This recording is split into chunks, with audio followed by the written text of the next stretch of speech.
Meantime, as those directly affected by the shooting continue to heal, so does all of Squirrel Hill. A year later, the neighborhood is still trying to repair the fabric of the tight-knit, inclusive community.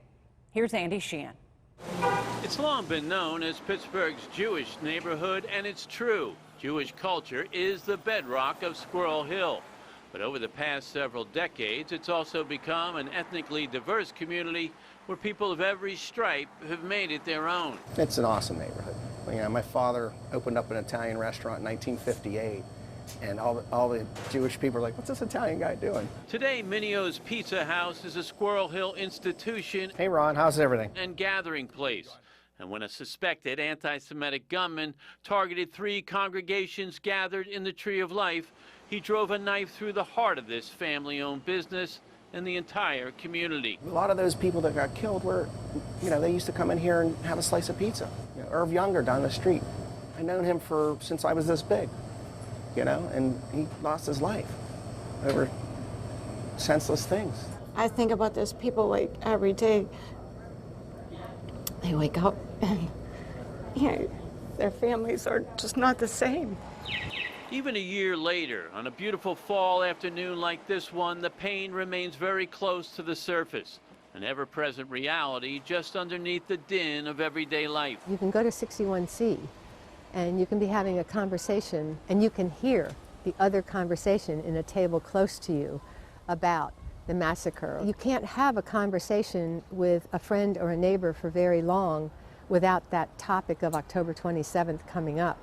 It's there, it's raw, it's still here, I think, for all of us. But through its collective grief, Squirrel Hill and all of its ethnic bearings have united in stark opposition to the hate and prejudice of the attack. Marty Eisler, the president of the Squirrel Hill Urban Coalition, says resiliency and unity are fountains of hope and promise for the future. When the worst unimaginable happens, I think it does tend to bring out the best in people.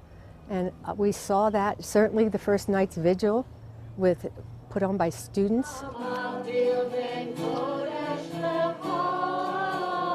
Within hours of the shooting, the neighborhood's young and old gathered together at this vigil organized by Taylor Alderdice students.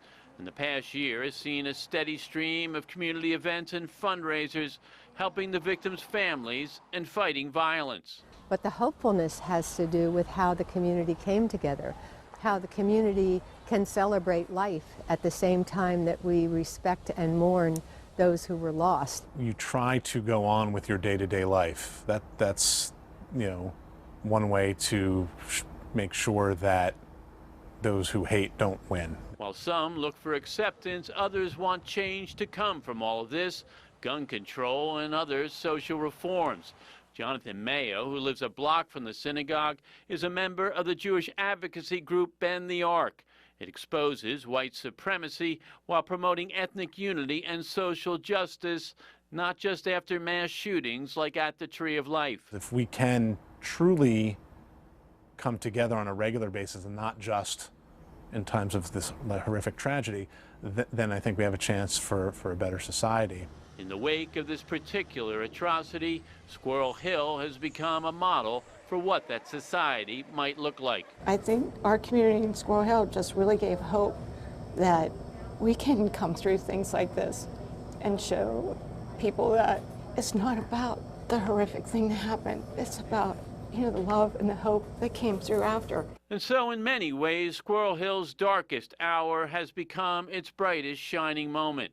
And by example, help unite the entire greater Pittsburgh community that love is indeed stronger than hate. Squirrel Hill was always a hidden gem, and now it's a revealed gem. Everybody knows about it, everyone's talking about it, and I strongly believe, and I'm very proud of the example that we have set to the broader community as a whole.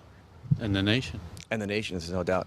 In the days after the massacre, the national media descended upon this neighborhood, and what was projected to the nation was a neighborhood, a city, and a region united against hate. In Squirrel Hill, Andy Sheehan, KDKA News.